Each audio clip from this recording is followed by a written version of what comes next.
Hello, this is Jennifer from Lighting the Path, and I just wanted to share some reflections on anxiety and how that may be interpreted in other ways. So what I'm thinking is it that we're highly sensitive, overly sensitive, or are we highly intuitive? So in other words, how do you know whether you're an empath? Do you notice yourself getting easily overstimulated, or tend to pick up on and take on the moods of others, the emotions of others? Does scrolling on the internet make you worry? What about crowds and lots of social interactions? Does it feel like you need a day or more to recover after a big family or social event? These are a few things that I noticed in myself too. As a child, so back in the 80s, early 90s, I would panic that I would get whatever ailment another person had because I could feel it so deeply whenever I witnessed it. In other words, I internalized it. Also in those younger days, I felt like I didn't quite fit in and actually felt alienated from my peers. No one was particularly mean to me or intentionally tried to exclude me, as far as I could tell. I just didn't really feel like I belonged. So thinking I needed to improve on my coping skills led to many stress management courses, personal growth, even misdiagnosis of anxiety and depression, all in ways to just manage the overwhelm and overstimulation. And along the way, I learned what it meant to be an empath and was amazed that I could check off most, if not all, of the boxes. So it wasn't just me, after all. Managing overwhelm became a focus, continued focus, because it was something I definitely needed to fine-tune. And being tuned in to many things at once can actually make you feel hypervigilant.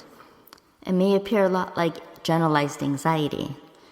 Because of the sensory overload, it might feel soothing to turn off the radio and other devices, your phone, TV, especially the news or violence or any graphic images can be a little bit triggering. So hanging out in nature among animals or alone in your room can be so quieting for the mind and calm frazzled nerves. It's easy for a highly sensitive person to get overloaded from carrying too much and boundaries, especially psychic boundaries. And so trying to create healthy boundaries really takes on essential meaning. And I'll share a few ways that I use to take clear and protect my energy in a moment. One thing I know for sure is that I often need downtime to restore and replenish. Does any of that sound familiar to you? Before I knew about being an empath, I would explain that I was really sensitive to lights and noise and often preferred spending time on my own in quiet solitude. Very much an introvert, but I think it was a little bit more than that. Heightened sensitivity to electromagnetic frequencies or EMFs is also common among empaths, and this sensitivity increased as my vibration elevated, and when I learned to tune in more, was more helpful than trying to tune out. And it was easy to recognize this empathic ability was more of a gift, actually, than a curse. Because empaths can pick up on subtle cues, they can provide insight into what might be going on with another person or an animal or a plant. Empaths have a strong intuitive ability that is channeled through claircognizance, which is about clear knowing, and clairsentience, which is about clear, deep feeling. And there's a lot of articles on the internet that you can read about this, and I encourage that you do if you suspect that you might be an empath too. So for people that are a highly sensitive person or empaths, we tend to absorb all the energy around it, not just feel it, but actually absorb it. So some of the ways I'd like to offer to clear and protect your energy, no matter how you identify, the following steps will guide you to direct your energy in more healthful ways so that you can clear and protect your energy and take back your power. So the three things are to understand your energy, and to establish psychic boundaries, and then to cultivate resilience. So to understand your energy, you need to cultivate self-awareness, awareness of your own energy, so that you can best discern what belongs to you and what doesn't. It does take a lot of energy to continually protect and deflect all the time, and you can quickly feel worn out and exhausted. So what about reflecting on how you currently manage your energy and direct your energy flow? How do you practice discernment? In other words, are you able to differentiate your own feelings from the feelings and emotions of those around you? Sometimes, and particularly for empaths or those who are highly sensitive, one has a tendency to absorb the thoughts, feelings, and emotions for others.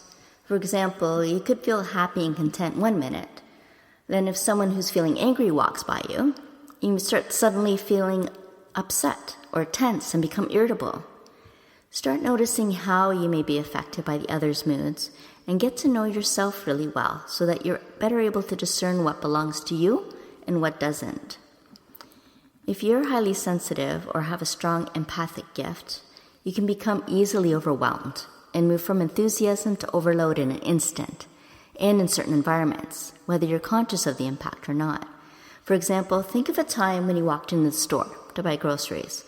There's music playing overhead, and you're considering what to make for dinner, along with a million other things on your to-do list. Then you start singing a song, or you leave the store with the song stuck in your head. You picked up the song, which you were just exposed to, and you may not even have been conscious of it at the time. Has that ever happened?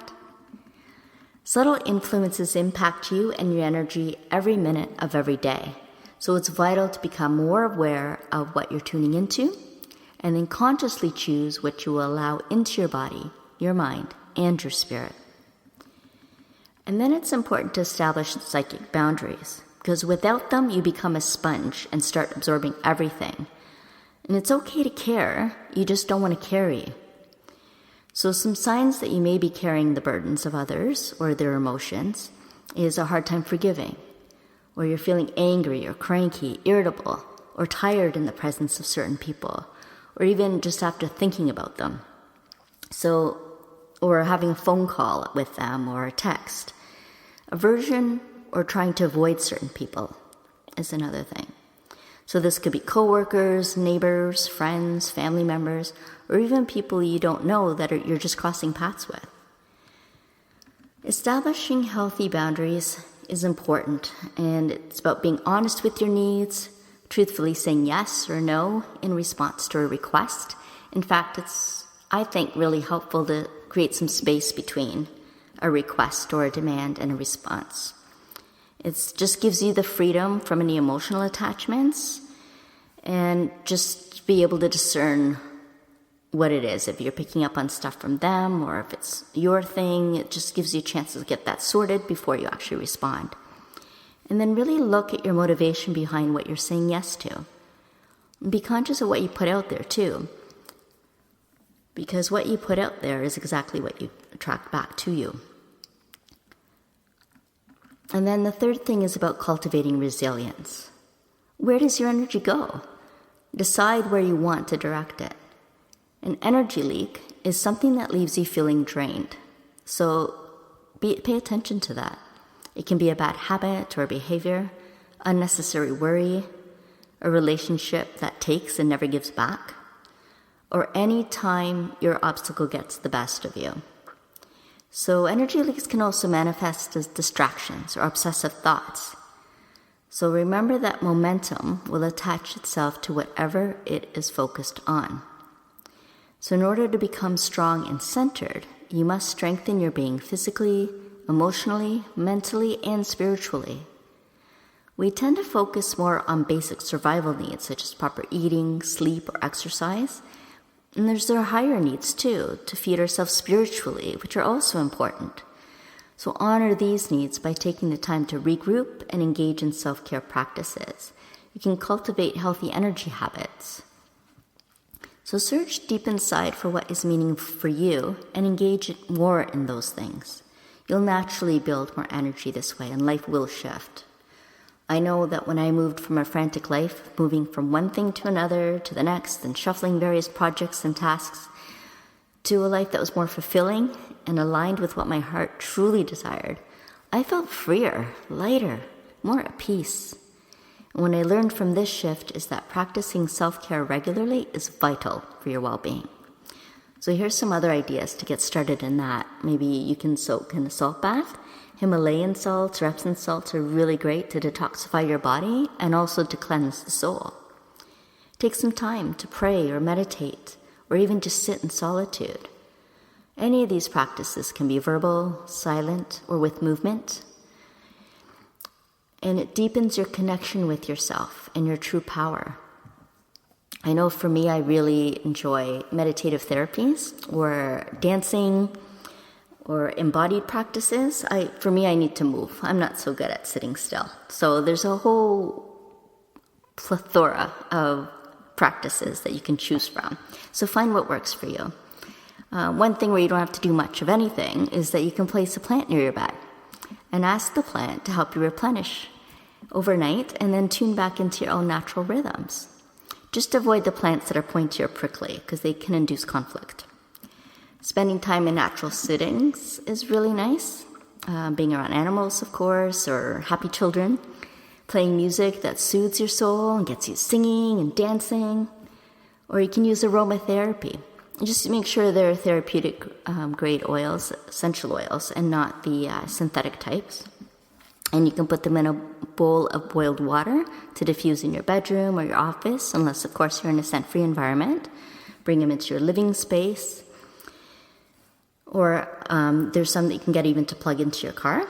Those are fantastic. There's all kinds of blends you can get, too, so take a look at that. That's something that can just be going on in the background. And downtime is absolutely required to regroup and replenish, so make sure you give yourself a rest. And stop as often as necessary to reconnect your energy. Stay full, stay in a state of love, stay solid.